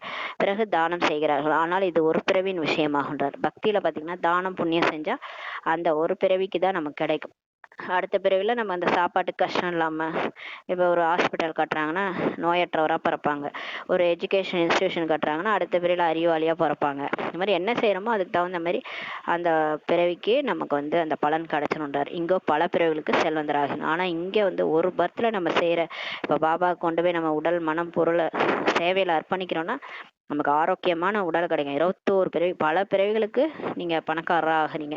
செல்வத்தை கொடுக்குறீங்கன்னா பல பிறவிகளுக்கு செல்வந்தரா ஆகுறீங்க. உடல் மனம் மனசை கொடுக்குறீங்கன்னா பல பிறவிகளுக்கு நீங்க மனசு வந்து ஆரோக்கியமா இருக்கும், உடலும் ஆரோக்கியமா கிடைக்கும். ஆரோக்கியமாவும் செல்வந்தராகவும் நம்ம ஆக முடியும் இங்க பாபாவோட சேவையில அர்ப்பணம் செய்யும்போது. எவ்வளவு ஆசைகளோ அவ்வளவு பெரிய துக்கம் அடைய வேண்டும்ன்றார். யாரிடம் நிறைய செல்வம் இருக்கிறதோ அவர்கள் பின்னர் அதில் மிகவும் சிக்கி இருக்கிறாங்கன்றாரு. நம்ம ஆசைக்கு தகுந்த மாதிரி தான் அந்த புத்தர் சொல்லியிருப்பாரு, ஆசையே அழிவிற்கு காரணம்ட்டு. இப்ப நமக்கு எவ்வளவு ஆசை இருக்கோ அவ்வளவு துக்கம் நமக்கு வந்து சேரும்ன்றாரு. அன்னைக்கு கூட சொன்னார்ல முறையில, ஆசையை குறைச்சிக்கிட்டீங்கன்னா துக்கம் குறைஞ்சிரும்னு சொன்னாரு. அதனால இப்ப நீங்க ஆசைப்படுறதே நிறுத்திருங்கன்றார் பாபா. ஆசைன்னா என்னன்னு தெரியாம இருங்க, எல்லாம் பாபா நம்ம கொடுக்க போறாரு. என்ன தேவை? வயிற்றுக்கு 2 ரொட்டி தான் தேவை. இதே வயிறு தான் 2 ரொட்டியும் சாப்பிடுது. ஒரு அதாவது 10 ரூபாய்க்கு சாப்பிட்டாலும் சாப்பிடும். அதே வயிறு தான் 100 ரூபா 500 ரூபாய்க்கு சாப்பிட்ற வயிறும் இருக்குது. அதாவது நம்ம கையில தான் இருக்குன்றாரு பாபா. நீங்க அதிகம் ஆசைப்படாதீங்கன்றாரு. அதனால இங்க எதுவுமே எல்லாமே நம்ம வந்து சிம்பிளா வாழ கத்துக்க சொல்றாரு பாபா. அது மாதிரி நிறைய காசு யார்கிட்ட இருக்குதோ அவங்களுக்கு பெரிய பிரச்சனை வரும்ன்றார். ஒருபோதும் அவர்களால் நிலைத்திருக்க முடியாது. சாதாரண ஏழைகள் தான் சமர்ப்பணம் ஆகுறாங்க. ஆனா பிகேவா இருந்துகிட்டு பணக்காரங்களா இங்க இருக்கிறாங்கன்னா அவங்களால பிகேவா நிலைச்சிருக்க முடியாது, ஏன்னா சிக்கிட்டு இருப்பாங்கன்றாரு. சாதாரண மிடில் கிளாஸ் ஃபேமிலி தான் இங்க சமர்ப்பணம் ஆகுறாங்க. செல்வந்தர்கள் ஒருபோதும் இங்க சரண்டர் ஆக மாட்டாங்க, பிகேவா ஆக மாட்டாங்கன்றார். அவர்கள் சம்பாதிப்பதே புத்திரர்கள் பேரன்களுக்காக சம்பாதிக்கிறாங்க. பணக்காரவங்களை எதுக்கு பேரம்பேத்திகளுக்கு சேர்த்து வைக்கிறாங்க பாபா சொல்றாரு. தங்களது குலம் வளர்ந்து கொண்டே இருக்க வேண்டும் என்பதற்காக சம்பாதிக்கிறாங்க. சுயம் அவர்கள் அந்த வீட்டில் வரப்போகிறவர்களே இல்லை. நல்ல கர்மம் செய்திருந்த புத்திரர்கள் பேரன்கள் வருவார்கள்ன்றாரு. ஆனா அந்த வீட்டுல இருக்கிறவங்க இங்க பிகேவா ஆகிறவங்க எல்லாம் இங்க வரமாட்டாங்கன்றாரு. எப்படி நிறைய தானம் யார் செய்கிறார்களோ அவர்கள் ராஜா ஆகிறாங்க இல்லையா. ஆனால் எவர் ஹெல்த்தி என்றும் ஆரோக்கியமானவர்களாகவோ ஒன்றும் இல்லைன்ட்டு பாபா சொல்றாரு. இப்ப பக்தியில பாத்தீங்கன்னா நிறைய தானம் யார் செய்யறாங்களோ அவங்க வந்து அடுத்த பிறவில ராஜா ஆயிடுவாங்க. ஆனா அவங்க வந்து தானம் செய்யறதுனால ராஜாவா தான் ஆவாங்க. ஆனா ஆரோக்கியமானவரா ஆக மாட்டாங்கன்றாரு. எவர் ஹெல்த்தியாவோ ஆரோக்கியமானவர்களா ஆக மாட்டாங்கன்னு சொல்றாரு. அதாவது காசு கொடுத்தோம்னா நமக்கு வந்து அந்த அளவுக்கு நம்ம பணக்காரரா இருப்போம். பணக்காரரா இருந்தாலும் சில பேர் பாருங்க, பணக்காரவங்களுக்கு அடிக்கடி நோய் நொடியாவே இருப்பாங்க. ஏன்னா வந்து அவங்க வந்து உடல் உழைப்பு கொடுக்க மாட்டாங்க இல்லையா. சேவையில உடல் உழைப்பு கொடுக்க மாட்டாங்க, வெறும் காசு பணம் மட்டும் கொடுப்பாங்க. காசு பணம் கொடுத்தா நம்ம பணக்காரரா ஆக முடியும், ஆனா வந்து நமக்கு வந்து ஹெல்த் கிடைக்காதுன்ட்டு பாபா சொல்றாரு. அதாவது உடல் மனம் பொருள் எல்லாத்தையும் யார் கொடுக்குறாங்களோ அவங்களுக்கு தான் ஆரோக்கியம் செல்வம் எல்லாமே கிடைக்கும்ன்றாரு. ஆட்சி புரிந்தார்கள் என்றால் என்ன ஆகியது? அழியாத சுகம் ஒன்றும் இல்லை என்று பாபா சொல்றாரு. அங்க அந்த துவாபர யுகத்துல இருந்து ராஜாக்கள் வாழ்ந்தாங்க. என்ன அவங்களுக்கு செத்துட்டாங்க தானே, எல்லாம் கொஞ்ச நாள் வாழ்ந்தாங்க, ஆட்சி புரிஞ்சாங்க, அப்புறம் செத்து போயிட்டாங்க, அந்த உடலை விட்டு போயிட்டாங்க. அடியாத சுகம்னு அவங்க அடையல தானே அப்படின்றாரு. இங்க ஒவ்வொரு அடியிலும் அநேக விதமான துக்கங்கள் ஏற்படுதுன்றாரு. இந்த துவாபர யுகத்துல இருந்து கலியுகம் வரைக்கும் ஒரே பிரச்சனை தான், துக்கம் தான்ன்றாரு. ஏன்னா எல்லாம் உடல் உணர்வுன்றதுனால துக்கம் தான் ஏற்படும்ன்றாரு. அங்கு இந்த எல்லா துக்கங்களும் விலகி போயிடுது. ஆனா சொர்க்கம் வந்து அமரலோகம். அமரலோகத்துல உங்களுக்கு உடல் உணர்வே கிடையாது, ஆத்ம உணர்வுல இருக்கிறதுனால அழியாத சுகம் அங்க கிடைக்கும். எல்லா துக்கமும் விலகி போயிடும்ன்றாரு. எங்களது துக்கத்தை நீக்குங்கள் என்று தந்தையை கூப்பிடுறாங்க. எல்லா துக்கங்களும் நீங்க போகிறது என்பதை நீங்கள் புரிஞ்சிருக்கீர்கள். இப்ப எல்லா உலகமே பதித பாவனா வாங்க எங்களை காப்பாத்துங்க கூப்பிடுறாங்க. அப்ப நம்ம புரிஞ்சுக்கிட்டோம் எல்லாம் இப்ப விலக போகுது. எல்லா துக்கங்களுக்கும் காரணம் இந்த ராவணன் தானே. ஒட்டு மொத்த உலகத்திலயும் அந்த ராவணன் அழிய போகுது, எல்லாம் முடிஞ்சு போக போகுது, எல்லா துக்கம் போக போகுதுன்ட்டு நமக்கு தெரியுன்றாரு. தந்தையை நினைவு மட்டும் செய்து கொண்டே இருங்க, நீங்க எதுவும் பண்ண வேணாம், வாழற வரைக்கும் பாபாவை நினைங்க. ஏன்னா இந்த டிராமா வந்து பேன் மாதிரி நவந்துட்டு இருக்குது. இதுல சீக்கிரம் எல்லாம் எதுவும் நடக்காது, அதாவது டைம் வரும்போது நடக்கும். டிராமா வந்து அந்த மாதிரி இருக்குது. நீங்க வந்து சிவனேன்னு இருங்கன்றாரு. பாபா மட்டும் நினைச்சிட்டே இருங்க. ஒரு தந்தை தவிர வேற யாரிடம் இருந்தும் ஆசி கிடைக்காது. நீங்க வந்து எங்க போய் நின்னாலும் உங்களுக்கு சொர்க்கம் எல்லாம் கொடுக்க மாட்டாங்க. சிவன் மட்டும்தான் சொர்க்கத்தை கொடுப்பார். நீங்க சிவனை நினைச்சாதான் உங்களுக்கு ஆசி கிடைக்கும், அடுத்த பிறவிக்கான சொத்து கிடைக்கும். தந்தை முழு உலகத்தின் துக்கத்தை நீக்கி விடுகிறார். அவர் ஒரே டைம் தான் வராரு. சங்கமேகத்துல வந்து எல்லாரையும் மாத்திடுறாரு. மனுஷனை தேவதை ஆக்கிட்டு மாறாதவங்களெல்லாம் முக்தி கொடுத்து பரந்தா வந்து கூட்டு போயிறாரு. ஒட்டுமொத்த உலகத்தையும் முடிச்சு வச்சுட்டு கிளம்பிடுவாரு. அதனாலதான் அவருக்கு பேரு மகா காளேஸ்வர். இச்சமயத்துல மிருகங்கள் ஆகியவை கூட எவ்வளவு துக்கமுற்று இருக்கின்றன பாருங்களேன். ஒரு குரங்கு கூட கஷ்டப்படுது, அது குழந்தை செத்து போச்சுன்னா அதை தூக்கிட்டே அலையுது. எல்லா மிருகம் மிருகம் கூட இப்ப பாருங்க, அதுக்கும் காமம், கோபம், பற்று, ஆசை, அகங்காரம் நமக்கு பிடிச்ச நோயை அதுங்களுக்கும் பிடிச்சிக்கிச்சு. பற்று வந்து வாட்டுது, அதுங்களுக்கு அழுவுதுங்க. இந்த மாதிரி அதுங்க கூட துக்கமா தான் இருக்குங்கன்றாரு. இது இருப்பதே துக்கத அம்மாக, அதனால மிருகம் கூட கஷ்டப்படுதுன்றாரு. துக்கம் அதிகரித்து கொண்டே போகிறது. தமோ பிரதானமாக ஆகிட்டே போறாங்க எல்லாரும். ஏன்னா என்ன உலகமா இது மோசமாயிட்டே போகுது. யாருக்கும் யாரும் ரெஸ்பெக்ட் கொடுக்கறது இல்ல, யாரும் யாரையும் மதிக்கிறது இல்ல. அந்த மாதிரி இருக்கு உலகம், ரொம்ப ஒஸ்டா போயிட்டு இருக்குதுன்றாரு. இப்போது நாம் சங்கமயுகத்துல அமர்ந்திருக்கணும். ஆனா நம்மள பாபா வந்து புருஷோத்தம சங்கமயுகத்துல கூட்டு வந்துட்டார். அவர்கள் எல்லோரும் கலியுகத்துல இருக்கிறாங்க, மற்றவங்க எல்லாரும் கலியுகத்துல இருக்கிறாங்க. இது புருஷோத்தம சங்கமயுகம் ஆகும். பாபா நம்மை புருஷோத்தமராக ஆக்கிட்டு இருக்கிறார். இது நினைவுல இருந்தால் கூட உங்களுக்கு குஷி இருக்கும். பகவானே சொல்லி கொடுக்கிறார், உலகத்தின் அதிபதியாக நம்மளை ஆக்குறார், இதையாவது நினைவு செய்யுங்கன்றார். பாபா இந்த கிளாஸ்ல டீச்சர் வந்து ஸ்டூடெண்ட்ஸ் சொல்லுவாங்களே, அட்லீஸ்ட் இதையாவது படிடா அப்படின்ட்டு, அந்த மாதிரி பாபா நமக்கு சொல்றாரு. கடவுளே வந்து பாடம் எடுக்கிறாரு, உலகத்துக்கே அதிபதி ஆக்குறாரு. ஏன்னா உலகத்துக்கே அதிபதி ஆக்குறார், இதையாவது அட்லீஸ்ட் நினைவு செய்யுங்கன்றாரு. அவருடைய குழந்தைகள் படிப்பின் மூலம் பகவான் பகவதியாக ஆக வேண்டும் அல்லவா? அட்லீஸ்ட் அவரை மாதிரி ஆக முடியலன்னா அவரோட சாயலாவது வரணும்ல. அவர்கிட்ட படிச்சு படிச்சு அவர் மாதிரி ஆகணும்ல, பகவான் பகவதியாவது ஆகணும் இல்லையா அப்படின்றார். பகவானோ சுகம் அளிப்பவர் தான் ஆவார். அவர் யாருக்குமே துக்கம் கொடுக்க மாட்டார், அன்பே சிவம். பிறகு துக்கம் எப்படி கிடைக்குதுன்னா அதுவும் தந்தை வந்து நமக்கு புரிய வைக்கிறார். பகவானுடைய குழந்தைகள் பின் துக்கத்தில் ஏன் இருக்கிறாங்க? கடவுளுடைய குழந்தைகள் சொல்றீங்க, அப்புறம் ஏன் நாங்க இங்க கிடக்குறோம்? நாங்க ஏன் இவ்வளவு துக்கம்? நாங்க கடவுளுடைய குழந்தைகள்னு சொல்றீங்க, அப்புறம் நாங்க ஏன் இவ்வளவு கஷ்டப்படுறோம்ட்டு கேக்குறாங்க எல்லாரும். பகவான் துக்கத்தை நீக்கி சுகத்தை அளிப்பவர் ஆவார். எனவே அவசியம் துக்கத்தின் போதுதான் வராரு இல்லையா? வராரு வந்து எப்படி தப்பிக்கணும்னு சொல்லி கொடுக்குறாரு. நீங்க தான் மாட்டிக்கினீங்க. அந்த நெருப்பை தொட்டா சுடுன்னு சொல்றாங்க அம்மா. அந்த குழந்தை கேக்குதா, போய் தொட்டுட்டு தான் நிக்கிது இல்லையா? அது மாதிரிதான் கடவுள் இது நல்லது இது கெட்டது இது 5 விகாரத்துல போவாதான்னு சொன்னா கேக்குறோமா நம்ம? இப்ப சொல்லும் போதே யாரும் கேட்க மாட்டாங்க.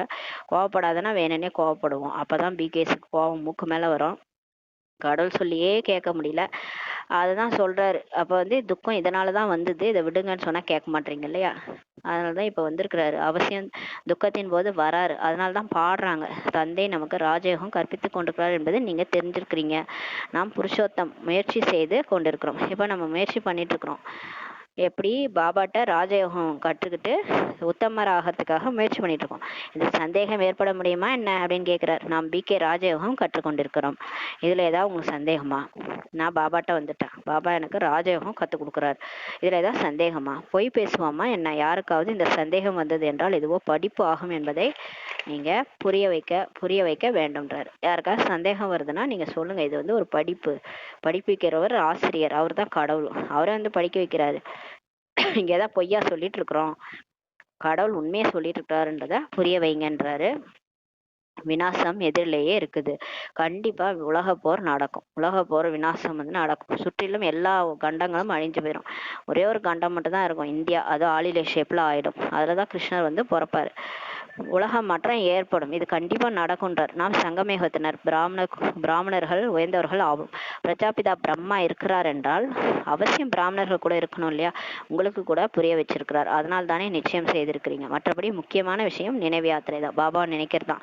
இதில் தான் தடைகள் ஏற்படுகின்றன, இதில் தான் மாயா நம்மளை நினைக்க விடாம பண்ணுது.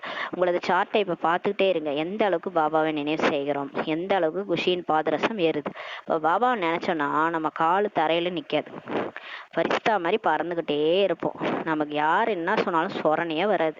நமக்கு பிடிச்சவங்களே நம்மளை திட்டினா கூட சிரிச்சிட்டு இருப்போம்.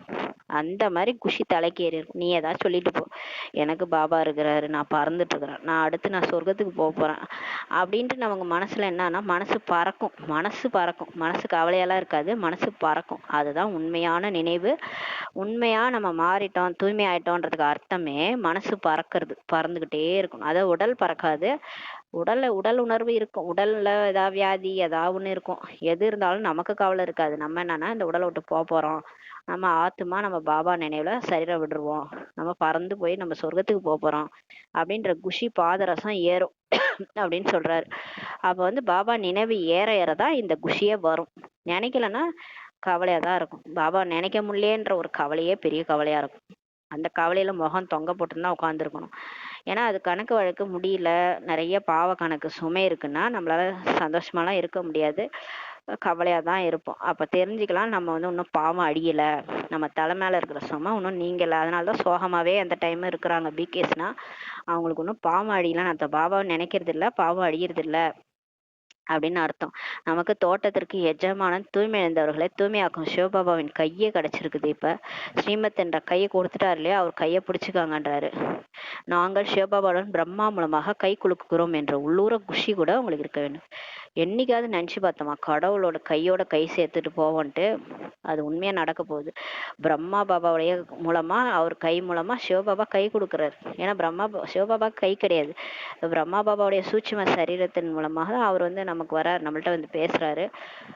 இப்ப ஸ்ரீமத் என்ற கை கொடுக்குறாரு. ஆத்ம உணர்வுல நம்ம அவர் கூட போறோம் இல்லையா, ஆத்ம கை குலுக்குறோம்னா இப்ப எவ்வளவு குஷி இருக்கணும். கடவுளே என்ன கையை பிடிச்சிட்டாரு அப்படின்னா எவ்வளவு குஷி இருக்கணும். இதுக்காக தான் நான் காத்துட்டு இருந்தேன், கடவுளே வந்துட்டாரு, போயா கடவுளே என் பக்கம் அப்படின்லாம் டைலாக் இருக்கு இல்லையா, அது உண்மையா இப்ப நடந்துட்டு இருக்கு. யாருக்கு? பிகேஸ்க்கு தான்.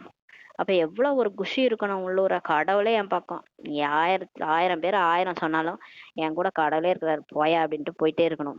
அந்த மாதிரி சந்தோஷமா இருங்க, உள்ளூர குஷியா இருங்கன்றாரு. நல்லது. இனிமையான காணாமல் போய் வெகு காலம் கழித்து கண்டெடுக்கப்பட்ட குழந்தைகளுக்கு தாய் தந்தை பாப்தாதாவின் அன்பு நினைவுகள் மற்றும் காலை வணக்கம். ஆன்மீக குழந்தைகளுக்கு ஆன்மீக தாய் தந்தையின் நமஸ்காரம். ஆன்மீக குழந்தைகள் ஆன்மீக தாய் தந்தைக்கு நமஸ்காரம். தாரணைக்கான முக்கிய சாரம். ஃபர்ஸ்ட் பாயிண்ட், தங்களது வீடு மற்றும் ராஜதானியை நினைவு செய்து அளவற்ற குஷியில் இருக்க வேண்டும். இப்போது நம்முடைய பிரயாணம் முடிஞ்சிச்சு, நாம் நமது வீடு செல்கிறோம், பிறகு ராஜதானியில் வருவோம் என்பது எப்போதும் நினைவில் இருக்கட்டும். 2வது பாயிண்ட், நாம் சிவபாபாவுடன் பிரம்மா மூலமாக ஹேண்ட்ஷேக் கை குலுக்குகிறோம், இணைகிறோம் என்ற நினைவில் இருக்கணும். அந்த தோட்டத்திற்கு எஜமானனே நம்மை வந்து தூய்மையற்ற நிலையிலிருந்து இப்ப தூய்மையாக ஆக்கிட்டு இருக்கிறார். நாம் இந்த படிப்பினால் சொர்க்கத்திற்கே பட்டத்து ராணியாக ஆகிறோம். அதாவது இந்த கிருஷ்ணர் வந்து பட்டத்து ராணிகள்லாம் விரட்டினாரு அப்படின்ட்டு, 16,108 ராணிகளை திருமணம் பண்ணாரு, விரட்டினாருன்ட்டு இருக்குது சாஸ்திரத்துல. அது பிரம்மா பாபாவோடல சிவபாபா வந்து 16,108 பேருக்கு ஞானத்தை சொல்லிட்டு இருக்கிறாரு. அதை யார் நல்லா படிச்சு பாஸ் ஆகுறாங்க ஃபெயில் ஆகுறாங்களோ அவங்க தான் 16,108 ராணிகள். அந்த மாதிரி நம்மளை இப்ப படிக்க வச்சு சொர்க்கத்துக்கே பட்டத்து ராணியா ஆக்கிட்டு இருக்கிறாரு. இதே உள்ளூர குஷியில இருக்கணும்ட்டு பாபா சொல்றாரு. வரதானம், 3 விதமான வெற்றி மெடல் அடையக்கூடிய சதா வெற்றியாளர் ஆகுக. பாபா மெடல் கொடுக்குறாரு இன்னைக்கு, 3 விதமான வெற்றி மெடல், அதை அடையக்கூடிய சதா வெற்றியாளர் ஆகுக. வெற்றி மாலையில் நம்பர் அடைவதற்கு முதலில் சுயத்தின் மீது வெற்றி அடையணும். நம்மளை நாமே வேலணும். சுயராட்சி அதிகாரியா இருந்து இந்த கண்ணு காது மூக்கு கை கால் எல்லாத்தையும் வெற்றி அடையணும். ஃபர்ஸ்ட் மனசை அடக்கணும். இந்த மனசு தான் அடங்க மாட்டேது, இஷ்டத்துக்கு அலப்பாஞ்சிட்டு இருக்குது. அதை பிடிச்சி அடக்குனாலும் சரியா போயிடும். மந்திரிகள் எல்லாம் அடக்குனீங்கன்னா அந்த பிரஜைகள்லாம் தானா கண்ட்ரோலுக்கு வந்துடும். கண்ணு தான் ஏமாத்துதுன்னு, கண்ணை வந்து வெற்றி அடைங்கன்றார். கண் மீது வெற்றி அடைங்க, பிறகு அனைவரின் மீதும் வெற்றி. இப்ப நம்மளை நாமே வெற்றி அடையணும். அப்பதான் நம்ம சுத்தி இருக்கிறவங்க நம்மளை மதிப்பாங்க. அதாவது நம்ம சுயத்தை நம்ம அடக்கிட்டோம்னா சுத்தி இருக்கிறவங்க நம்ம பேச்சை கண்டிப்பா கேட்பாங்க. நம்ம மனசே நம்ம பேச்சை கேக்குதுன்னா கண்டிப்பா நம்ம கூட இருக்கிறவங்க நம்ம பேச்சை கேட்பாங்க. பிறகு அனைவரின் மீதும் வெற்றி அடைவீங்க, பிறகு இயற்கையின் மீது வெற்றி அடைங்கன்றார். இப்ப எல்லாருமே நீங்க வெற்றி அடைஞ்சிட்டீங்க, சொல்றதை எல்லாரும் கேட்கறாங்கனாலே முக்காவாசி நீங்க சுயராஜ்ய அதிகாரி ஆயிட்டீங்கன்னு அர்த்தம். நீங்க சுயராஜ்ய அதிகாரி ஆயிட்டீங்கன்னா கண்டிப்பா இந்த இயற்கை கூட உங்க காலடியில விழுந்துரும். நீங்க மழையை பெய்யுன்னு சொன்னா பெய்யும், நில்லுன்னு சொன்னா நிக்கும். அந்த அளவுக்கு உங்கள்ட்ட சக்தி பவர் வரும். எப்பன்னா பாபா நினைவுல இருந்து நம்ம சுயராஜ்ய அதிகாரியா மாறும்போது தான் அது நடக்கும். இயற்கை மீது கூட வெற்றி அடைங்க. எப்போது இந்த 3 விதமான வெற்றி மெடல் நீங்க அடைவீங்களோ அப்போதுதான் வெற்றி மாலையில் மணி ஆக முடியும்னு சொல்லிட்டா இருப்பாருங்க. அப்பதான் நீங்க 108 மணி மாலையில விஷ்ணுவா ஆக முடியும், லட்சுமி நாராயணனா ஆக முடியணும்னா ஃபர்ஸ்ட் சுயத்தின் மீது வெற்றி அடையணும், 2வது எல்லார் மீதையும் வெற்றி அடையணும், பிறகு கடைசியா இயற்கையின் மீது வெற்றி அடையணும். 3 வெற்றிகள் அடைஞ்சவங்க தான் வெற்றி மாலையில மணி ஆக முடியும், 108 மணி மாலையில வர முடியும். சுயத்தின் மீது வெற்றி அடைவது என்றால் தனது வீண் உணர்வுகள் சுபாவங்களை சிரேஷ்ட உணர்வுகள் சுபபாவனையின் மூலம் மாற்ற வேண்டும்ன்றார். இப்ப நம்ம எங்க இருந்து வெற்றி அடையுது? நமக்குள்ளாரே அந்த 63 ஜென்ம சம்ஸ்காரம் உள்ளார இருக்குது. கோவப்படுறது, வேஸ்ட் தாட்ஸ், வீண் உணர்வுகள், கவலை, பீதி, பயம், இதெல்லாம் வெற்றி அடையணும். நான் ஆத்மா, நான் சக்திசாலியான ஆத்மா, நான் ஆரம்பத்துல நடிக்க வந்த நான் தேவதா ஆத்மா, நான் தான் சுயராஜ்ய அதிகாரி ஆத்மான்ட்டு எல்லாத்தையும் வெற்றி அடையணும். அந்த 5 விகாரங்களே அப்படியே சுருட்டி பாம்பு மாதிரி அது மேல படுத்துக்கணும். அந்த மாதிரி நீங்க மாறினாதான் சுபபாவனையின் மூலம் மாற்றணும்ன்றாரு. யாரை பார்த்தாலும் உங்களுக்கு வந்து சகோதரரா தெரியணும். அவங்க நீங்க உட்கார இடத்துல பாம்பு வச்சா கூட நீங்க அவங்கள மன்னிக்கணும். உங்கள உங்கள அவங்க என்ன பண்ணாலும் சரி நீங்க மன்னிச்சிடணும். அந்த மாதிரி சுபபாவனை வைக்கணும். அந்த மாதிரி இருக்கிறவங்களால தான் சுயராஜ்ய அதிகாரி ஆக முடியும். யார் இவ்வாறு சுயத்தின் மீது வெற்றி அடைகிறாங்களோ அவர்களே மற்றவர்களின் மீதும் வெற்றியை பிராப்தியாக அடைகிறார்கள்ன்றாரு. இந்த மாதிரி வெற்றி அடைஞ்சிட்டோம், சுபபாவனை வைக்கிறோம், கருணை மனமுடையவங்களா மாறுறோம் அப்படின்னா தான் நான் கருமாறி ஆக முடியும். அப்பதான் நாராயணன் ஆக முடியும். நாராயணன் பாருங்க, அவருக்கு கிட்டக வர்றவங்க அவங்க என்ன சொல்ல வராங்கன்னே மறந்துடுவாங்க. திருப்பதிக்கு கிட்டக போறோம், அந்த கியூல நிற்கும் போது நம்ம வேண்ட வந்ததே மறந்துடும், அவரை பார்த்தா போதும்னு இருக்கும். அந்த மாதிரி தான் நாராயணன் இருந்தார். அவர் வந்து சுயத்தின் மீது வெற்றி அடைஞ்சாரு, மற்றவங்க மீதும் வெற்றி அடைஞ்சாரு. அவங்க மற்றவங்க வந்து எண்ணங்கள் மூலமா அவர்கிட்ட எதையும் புலம்ப கூட முடியாது, அப்படி வெற்றி அடைஞ்சிருந்தார். பிரம்ம பாபா அப்படிதான் இருந்தார். அவர் கிட்டக வர்றவங்க என்ன சொல்ல வந்தோடனே மறந்துடுவாங்களாம். பிரம்மா பாபாட்ட வந்தவங்க அதாவது குறைய சொல்ல வந்திருப்பாங்களாம், அந்த குறைய மறந்துட்டு அவங்களுடைய குறைய அவங்களே புரிஞ்சுக்கிட்டு போயிடுவாங்களாம். அந்த அளவுக்கு பவர்ஃபுல்லா இருந்தாரு பிரம்மா பாபா. இப்ப பாருங்க, நம்ம எண்ணங்களின் மீது நம்ம வெற்றி அடையணும். நம்ம அந்த கொஸ்டின் மார்க், கேள்வி மார்க், கம்மா இதெல்லாம் போடாம இருந்தோம்னா ஆட்டோமேட்டிக்கா நமக்கு முன்னாடி கியூ வந்து நிற்கும். அப்ப அவங்க தான் வந்து மற்றவர்கள் மீது வெற்றியை பிராப்தியாக அடைகிறாங்க. இயற்கை மீது வெற்றி அடைவது என்றால் வாயுமண்டலம், அதிர்வலைகள் மற்றும் ஸ்தூல இயற்கையின் பிரச்சனைகள் மீது வெற்றி அடைவதாகும் சொல்றாரு. இப்ப இயற்கை மீது வெற்றினா ஃபர்ஸ்ட் நம்ம உடம்பே இயற்கை தான். 5 தத்துவங்களால் ஆனது தான் இந்த உடம்பு. இந்த உடம்பே நம்ம வெற்றி அடையணும். இந்த உடல் உணர்வே இருக்கக்கூடாது. இப்போ உடம்புக்கு ஒரு நோய் வருது, உடம்புல ஒரு பிரச்சனை, உடனே நம்ம அழக்கூடாது. நம்ம ஆத்மா நம்ம தனி, இந்த உடம்பு தனி. அந்த மாதிரி அந்த உடலை இயக்குற சக்தியா நம்ம மாறணும். எதா இருந்தாலும் நம்ம உடல்ல ஏதாவது ஒரு நோய் வருதுன்னா அதை சரி செய்யக்கூடிய சக்தியா நம்ம இருக்கணும். இந்த காலில் வலியா, அந்த கால் வலி, காலுக்கு நான் சக்தி கொடுக்குறேன், அந்த கால் சரியாகுது அப்படின்னு நினைக்கணும். எண்ணங்கள் மூலமா அந்த நம்மளே அந்த உடல்ல இருக்கிற நோயை சரி பண்ணணும். அந்த அளவுக்கு நம்ம ஆத்ம உணர்வுல வந்து உடலை வெற்றி அடையணும். இன்னொன்று வாயு மண்டலத்தை வெற்றி அடையணும். அதிர்வலைகள், இயற்கை மீது வெற்றி அடைவதுன்னா அந்த வைப்ரேஷன் மாற்றணும். இப்போ நீங்கள் போறீங்கன்னா அந்த இடத்துல உங்களுடைய வைப்ரேஷன் அதிர்வலைகள் தான் இருக்கணும். அங்கே இருக்க யாரோ கோபமாக கத்திட்டு இருக்கிறாங்கன்னா நீங்கள் போனோடனே அவங்க அமைதியாகணும். அதை விட்டுட்டு நீங்கள் போயிட்டு அங்கே கத்துறவங்கள பார்த்து நீங்கள் பயந்துடுச்சுன்னு நீங்கள் வர்றீங்கன்னா அப்போ நீங்கள் வந்து வாயுமண்டலத்தின் மீது வெற்றி ஆகலை, வைப்ரேஷன் மீது வெற்றி அடையலைன்னு அர்த்தம். நம்ம போறோம்னா அந்த இடமே அமைதியாயிரணும். அதாவது நம்மளுடைய வைப்ரேஷன் அவங்கள மாத்தணும். இவங்க யாரு, இவங்க வந்த உடனே எனக்கு அந்த கோபமே போயிடுச்சு, என்னால கோபப்படவே முடியல அப்படின்னு அவங்க சொல்லணும். அந்த மாதிரி நம்மளுடைய வைப்ரேஷன் இருக்கணும். மற்றும் ஸ்தூல இயற்கையின் பிரச்சனைகளின் மீது வெற்றி அடைவதாகும். அது மாதிரி இன்னொன்று, அந்த இயற்கை பிரச்சனைகள் வருது இல்லையா, இயற்கையோட பிரச்சனைகள் வந்து வெள்ளம் வருது, புயல் காத்து வீசுது, இதெல்லாம் இந்த பிரச்சனைகள்லாம் நமக்கு பிரச்சனையாவே இருக்கக்கூடாது. நம்ம மட்டும் நடந்து போகணும் புயல் அடிச்சாலும். அந்த மாதிரி அதன் மீது வெற்றி அடைவதாகும். இதெல்லாம் யார் வெற்றி அடைகிறாங்களோ அவங்க தான் வந்து சதா வெற்றியாளரா ஆக முடியும். 108 மாநில வர முடியுன்றாரு. ஸ்லோகன், தனது கர்மேந்திரியங்களின் மீது முழு ராஜ்யம் செய்பவர்கள் தான் உண்மையான ராஜயோகிகள் ஆவர் சொல்லிட்டாரு. அதாவது இப்ப நம்ம சொர்க்கத்துல போய் ராஜ்யம் பண்ணணும்னா ஃபர்ஸ்ட் இங்க நம்மளுடைய கர்மேந்திரியங்களை ராஜ்யம் பண்ணணும். அதாவது கண்ணு, காது, மூக்கு, வாய், கை, கால், மனசு, புத்தி இதை வந்து நம்ம அடக்கணும். அதாவது அதுக்கு அடிமையாகாம நம்ம அதை ராஜ்யம் பண்ணணும். அப்பதான் உண்மையான ராஜயோகிகள்ன்ட்டு பாபா சொல்றாரு. அவ்யக்த இஷாரே, சகஜயோகி ஆக வேண்டும் என்றால் பரமாத்மா அன்பின் அனுபவியாக ஆகுங்கள். குழந்தைகளாகிய உங்களுக்கு ஞானத்தின் கூடவே உண்மையான ஆன்மீக அன்பு கிடைச்சிருக்குது. இப்ப ஞானமும் கொடுக்குறாரு பாபா, கூடவே அன்பும்ல சேர்த்து. இனிமையான குழந்தைகள்னு யார் சொல்லுவாங்க, செல்லமான குழந்தைகள்னு யார் சொல்லுவாங்க? அன்பு தானே கொடுக்குறாரு, செல்லம் கொடுக்குறாரு நமக்கு. இப்ப ஆன்மீக அன்பு கொடுக்குறாரு. அந்த ஆன்மீக அன்பு தான் பிரபுவினுடையவர்களாக நம்மளை ஆக்கியிருக்குது. ஒவ்வொரு குழந்தைகளும் இரட்டை அன்பு கிடைத்திருக்குது எல்லாருக்குமே. ஒன்று தந்தையின் அன்பு கிடைச்சிருக்குது, இன்னொன்னு பரிவாரத்தினுடைய அன்பு, தெய்வீக குடும்பத்தின் அன்பும் கிடைச்சிருக்கு. எனவே அன்பின் அனுபவம் விட்டில் பூச்சியாக நம்மளை ஆக்கிடுச்சு இல்லையா. நம்ம வந்து போயிட்டு பலியாகிட்டோம், விளக்குல பலியாகிட்டோம். அன்புதான் காந்தம் போல இப்ப வேலை செய்யுது, மேக்னெட் மாதிரி அன்புதான் வேலை செய்யுது. பிறகு கேட்பதற்கும் இறப்பதற்கும் தயாராகிடுறீங்கன்ட்டு பாபா சொல்றாரு.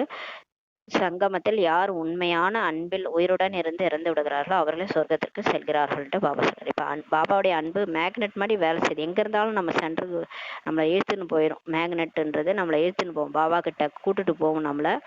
அப்புறம் நமக்கு பாபாட்ட வந்து கேட்கறதுக்கும் அவர் முழுமையா நம்ம உயிரோட இருந்து இறப்பதற்கும் நம்ம தயாராகிடுறோம்.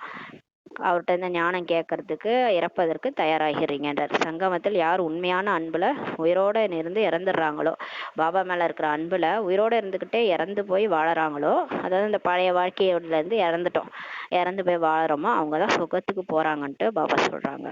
ஓம் சாந்தி. நன்றி பாபா, நன்றி ராமா, நன்றி பரிவாரம். ஓம் சாந்தி.